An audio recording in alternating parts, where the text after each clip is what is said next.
Hello and welcome back to The Benchmark. I'm Kallie Ejigu, and we've been talking with Arkan Haile, who's running for at-large DC City Council. If we can get back a little bit into the politics again, you're adamant in saying that you're a parent of a public school child, co-founder of a DC district-based law firm, and a homeowner. Why does this matter for your politics, and why does it matter for the DC resident? It matters because there's a lot of the candidates are proud to say they're native Washingtonians, and rightfully so. My way, the point of me saying that is, it's not how long you've been here that matters, it's how invested you are. I've been here for 7+ years, long enough to have all those things at stake, and so that should be the focus. There isn't much that goes on in the city that doesn't affect me in some shape, fashion, or form. Right. So whether it's business, education, or taxes, or something to do with homes, whatever it is. So that's the real test of whether you're a true Washingtonian or whether you're truly committed, not how long you've been here. Right.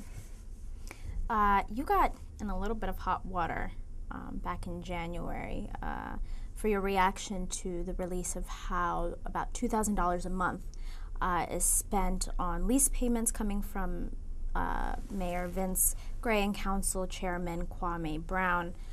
They're Lincoln Navigators. That's coming from the taxpayers' wallets. Right. Could you explain the stance that you took and the trouble that you got into a little bit there? Yeah, well, I don't think I got any trouble. You mean like the reaction from the... well, yeah, the counter reaction. I mean, I think a lot of people were like, who is he to kind of... Yeah, I think the comments to that story, I thought they were mostly positive. There were a couple of guys like, who's this guy? But as it turns out, I was well ahead of the curve.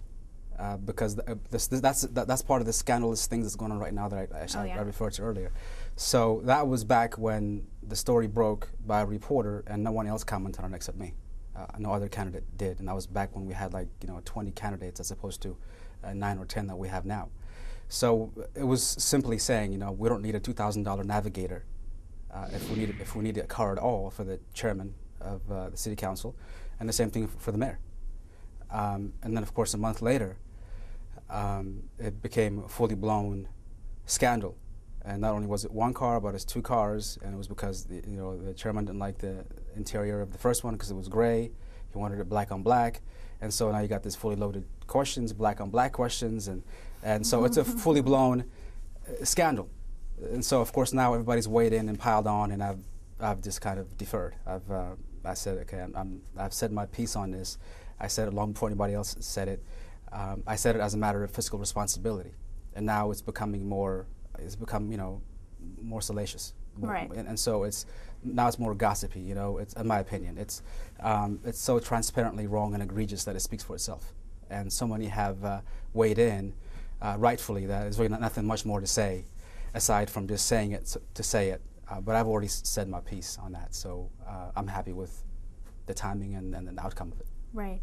But aren't you slightly afraid or fearful of the bridges you may burn because if this is indicative of how at all you may be, that in the future you may in fact publicly outcry against certain things like this, because I think it's fair to say that they knew that having such an exorbitant budget and choosing black on black or whatever kind of interior was wrong, because it is not, in fact, their money.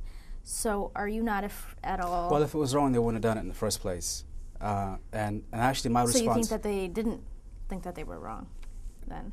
Yes, I clearly. I mean, these are people whose job it is to... They signed off on these things. Right. And so...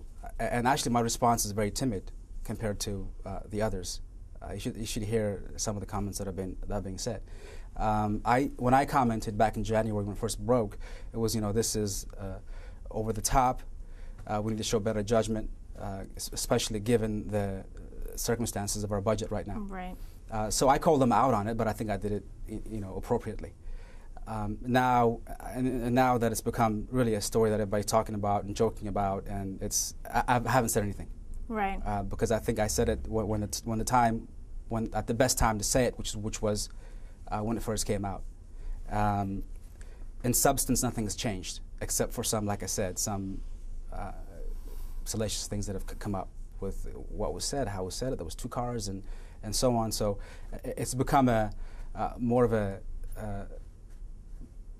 scandalous topic now, and so I haven't weighed in. I weighed in on it when it was purely a spending issue, and I think I responded appropriately. I think anybody, looking back now, saying, reflecting on it, would probably say I didn't come out strong enough, and I would challenge you a little bit to the extent that I think the comments that were made at that time were, except for 1 or 2 people, was mostly positive. People thought it was good to challenge the establishment on something relatively small, granted, but I think symbolically very important. And I did it long before it became fashionable. So I'm happy with it. And unfortunately, scandals like this are nothing new, and it could very well be that something else will come out with some kind of exorbitant expense on that's of course the bill is being fitted on the tax payer if you are elected, and another instance like this does happen. How do you think you'll have to deal with, or will you deal with, your colleagues in finding out information maybe such as this?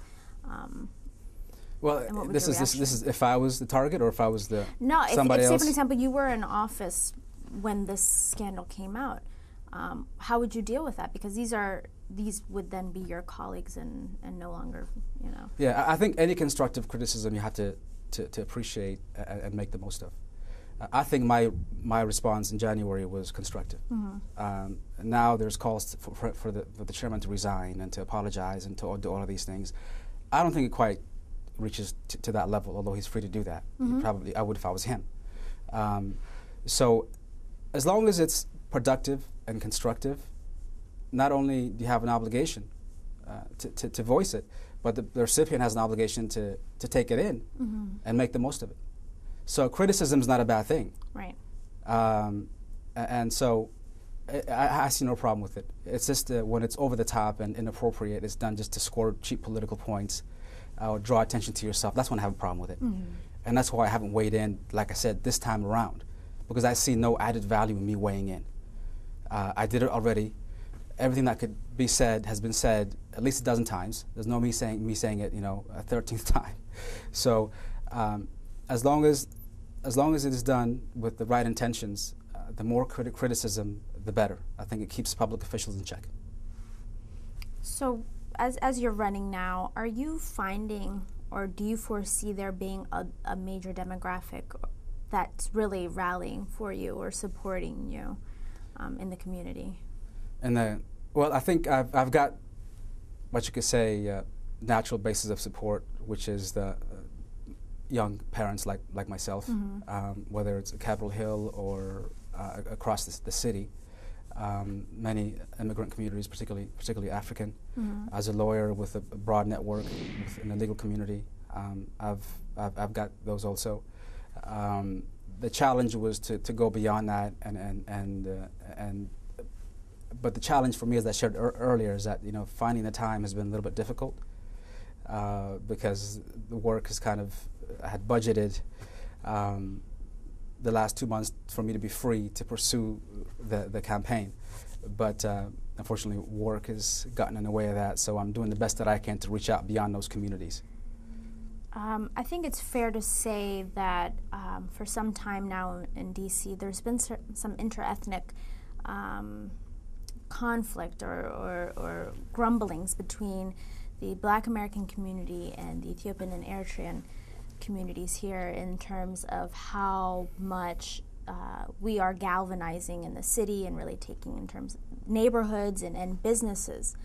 Do you foresee this quelling, or do you think that this may cause, it may continue to grumble and boil with, say for example, historically Black neighborhoods and the influx in what has been the influx of immigrant populations of Ethiopians and Eritreans? Yeah. I think there's more smoke than fire in my experience. I know there was some talk when there was, discussion about changing that part of what is it, U Street? Shaw. Yeah, neighborhood, making it Little Ethiopia. Little Ethiopia. and there was, I think it was, maybe they went about it a little insensitive without the proper sensitivity to it, and so ruffled some feathers. But that's the strongest example that I can think of the friction. Is there some cultural differences, like on a one-to-one basis? Yeah, sure, but I don't know if it's any more different in quantity or quality than it is between African Americans and other Africans, or Iranians and Germans. You know, it's just a natural state of people living together in such close quarters. For example, I mean, I haven't seen it in my campaign, and I half expected to see at least some here, and there was a couple of incidents on the campaign trail in which, you know, one guy said, well, "Who's he? He's not from here. I'm not voting for him." Point blank. But I don't think he cared whether I was from Ethiopia or Eritrea or Nigeria.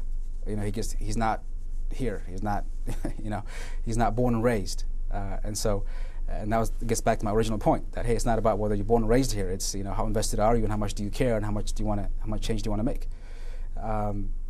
So I have no particular reason to worry, except to say that we have an obligation to realize that we are recent comers. There's a lot of history that made it possible for us to even be here in the first place, and that history is largely, you know, bloodshed. It was largely a function of it was, you know, African American efforts and sacrifices. So we have to appreciate that. Right. We have to acknowledge that, and we have to proceed with that in mind. If we do that, I don't see any problems or issues coming about. To continue on interethnic conflict, unfortunately, between Eritreans and Ethiopians, some of that has become residual and planted itself anew here between the two communities. What do you have to say about that, and where do you see the future of that going? Do you see it exacerbating, or do you see it hopefully or possibly quelling and really coalescing to create a more uniform and peaceful coexistence? Yeah, just as much or more differences within Eritreans and within Ethiopians as there is, you know, cross differences between the two groups. So we have a lot to work on, frankly. To me, the notion that we could bring it here and refight the war halfway across the world just strikes me as incredibly foolish. We barely register as a group in this country. And the notion that somehow my gain comes at your expense is absurd. So, and I think the younger the people tend to appreciate that. And the younger they are, the more they seem to know it. And so I don't believe we should be coming together and not apart. And if there's a place to do that, it's America. It's this country. Allows you the freedom to explore, to live the life, you know, as you wish, to start a business, to get into politics, and to engage whoever you want to. So we should engage ourselves to the extent possible. And to me, I see a lot more of that than not, than examples of us not working together or coming together. I'm sure at some, you know, political, short of politics, short of politics. But I think once the personal and the cultural and so on can help us get there. But we have to allow for that. So we have to work together. We have to hang out together. We have to, and I think more or less it happens. It happens. I've gotten plenty of support from Ethiopians. I think in practice, it's a lot better than we make it out to seem in conversation, in my opinion.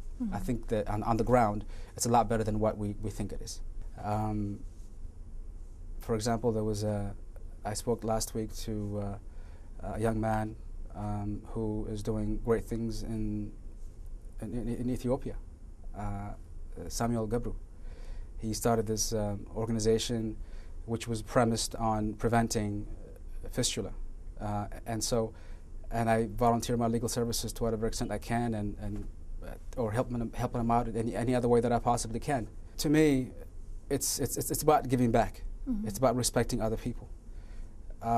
It's not just about waving the flag. Like I said, we have so many things to work on, not only in our part of Africa, but the rest of Africa and the world, for that matter. That we can't get too tunnel visioned. We have to think more globally and see how we can help each other. Well, in terms of giving back, I mean, you did just that. In 2005, you went taught law voluntarily at the University of Asmara. I left the firm, the large firm that I was with, in 2005 to go teach. Really, within a month of making my decision and giving notice and all that stuff, I was in the classroom over there. It was my first time going back, aside from a couple of short trips since I left when I was a kid.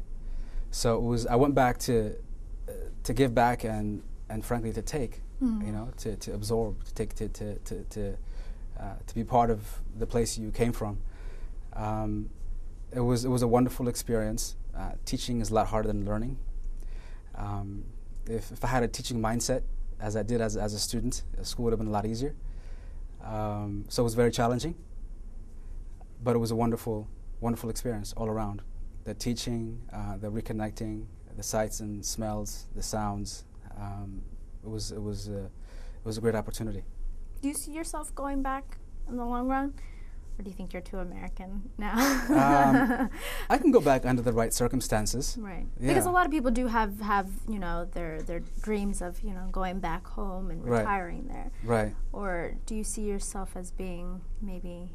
Yeah, I'm not the retiring type. Like, I don't, you know, when I go back, I don't envision me going back, you know, with packing up and being gray, totally gray, because I'm already... when I go back, I envision going back to do something. Right. And if I can do something productive, I'd be willing to do that. Yeah. So our communities here in DC have been here for quite some time. We're quite established. Why do you think it's taken so long to see some like representation? What is taking so long to have any kind of like representation, whether it be here or LA or in the Senate or in the House? Political representation? Right. I think that's true for Africans in general, with the exception of Barack Obama, if we count. I think we're all politically wary. We're just worn down by politics. Politics to us is a dirty word. And of course, to a large extent, it is dirty. But we're just so beat down by it that the possibility of running for office just doesn't appeal to us. So what do our parents tell us is to get into the professions. And so politics doesn't really enter. It doesn't enter anybody's consciousness. There's also the lack of familiarity with the process. Because keep in mind, you know, we're probably the first generation of Africans who have come through the system and understand it and appreciate it. So part of it's just a process of just time. And so it's probably our kids that are going to be running for office. So we've got to give it time. There's also that element to it. So that you have the path makers, the trailblazers, I should say. Right.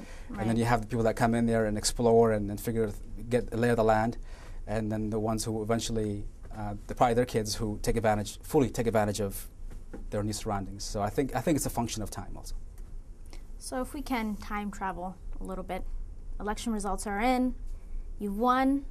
What's your first plan of action? What's the first thing that you really want to tackle, first issue that you would really like to tackle? It would have to be the budget.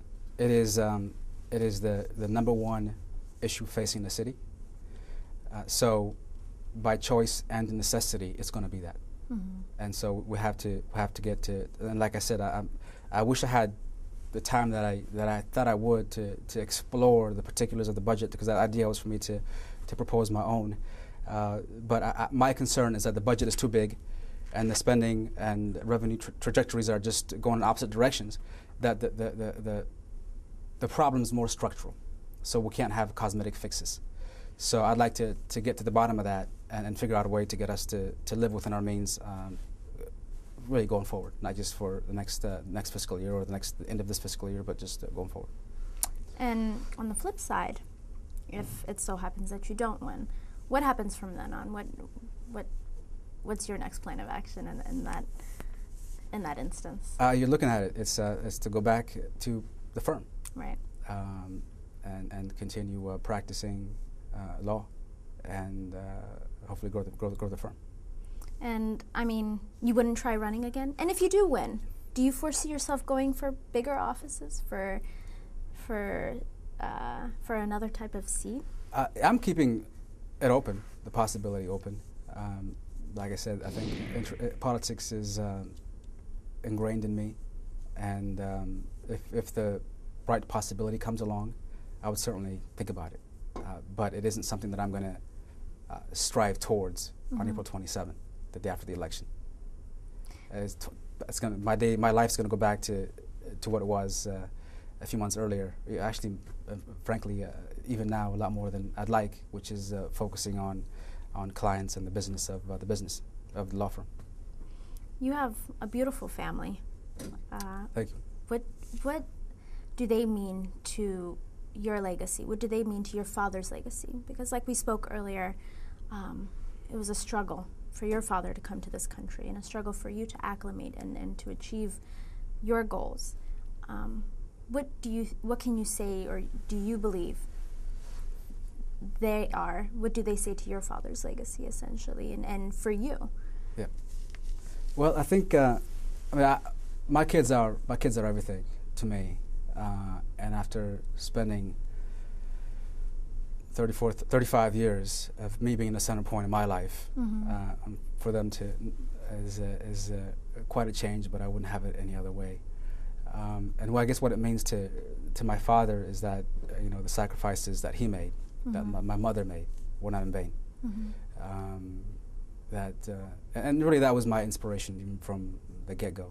Is that I'm sure I heard you were born here, so maybe you didn't get the same speech, but it was like, we came here for you. We made here, we're doing these things. We're sacrificing for you. Well, of course, yeah. I mean, because what's fascinating to me, I think, is people like us are essentially, we are not supposed to be here. Our lives really should be lived elsewhere, doing entirely different things. Right.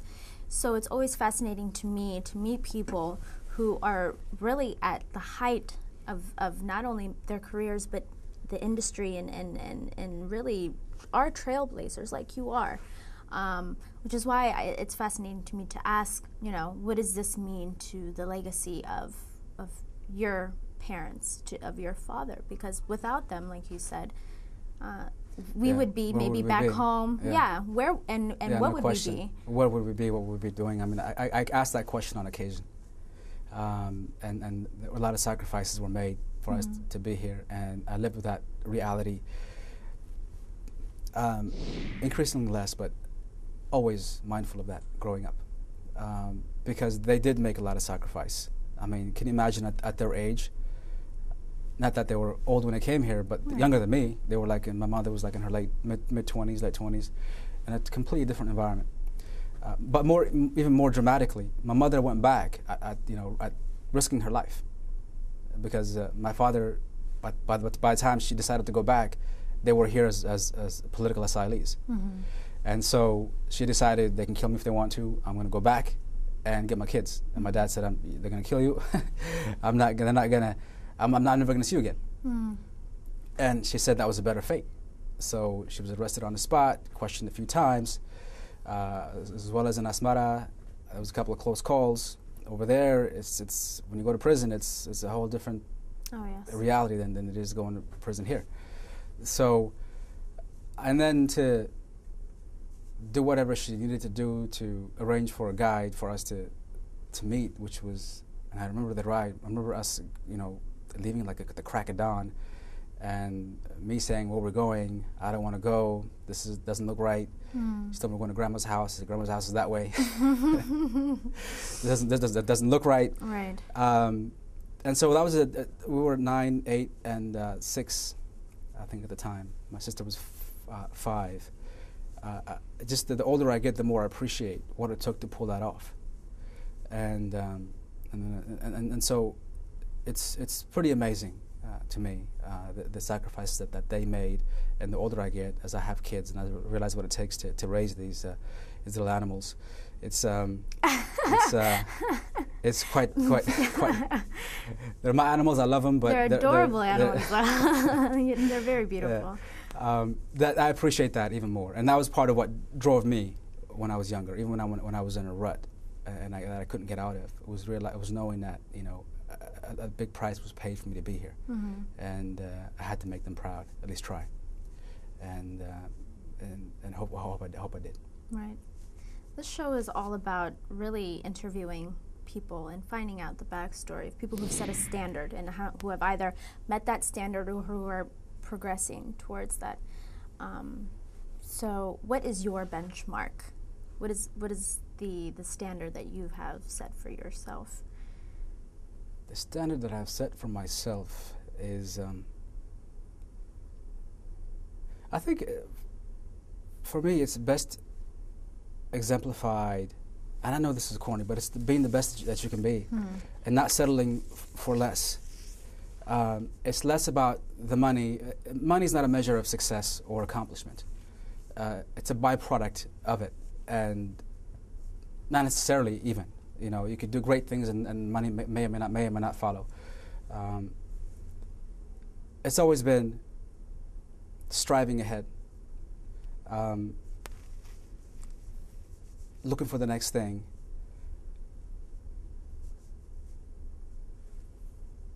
I'm trying to not to be corny, but it's hard to get. It's really being the best that you can be, and you don't know what that is. Not even you know what that is. It's whatever you set yourself to. Yeah, and I learned that actually from my coach in high school, soccer coach, and he and I know it seems kind of a petty thing to reference to in a question like that, but he was the one that showed me a way of playing the game that I didn't realize could be played. And he challenged me, and he used to always say, you don't know how good you can be until, but basically don't set goals for yourself type of thing, like, you know, you don't know how good you're going to be. And so just work on these things, do these things, and sure enough, he was right. So I've kind of borrowed that lesson in everything that I did. So I've had many goals over the years that I've reached or abandoned for whatever reason. But it was always for the right reason. You know, I was in finance, as you mentioned, after I got my MBA, but I guess it wasn't interesting or challenging enough for me. So I went to law school. After 4.5 years of working at a big firm, it wasn't what I thought it was, so I just moved on. So if I had a benchmark or some baseline or ceiling that I said, this is it, had I reached it, what do I do then? So it's difficult to put into words, but it's just to ever push yourself. And money isn't the challenge. It's being your best and pursuing interests and being responsible and being good to people. I mean, it shouldn't come at the expense of other people. It shouldn't. So I think it's continually striving to be the best that you can be. Is really the shortest and corniest way that I can put it. But it's beautifully put. Well, and thank you so much. Thank you so much for your time. Appreciate and good luck. Thank you. And if you want more information on Arkan Haile, please do visit arkanfordccitycouncil.com. And don't hesitate to visit us at ebstv.tv. Send questions and comments to the benchmark at ebstv.tv. Thank you so much for watching. This has been The Benchmark. I'm Kallie Ejigu. Stay tuned for the next episode.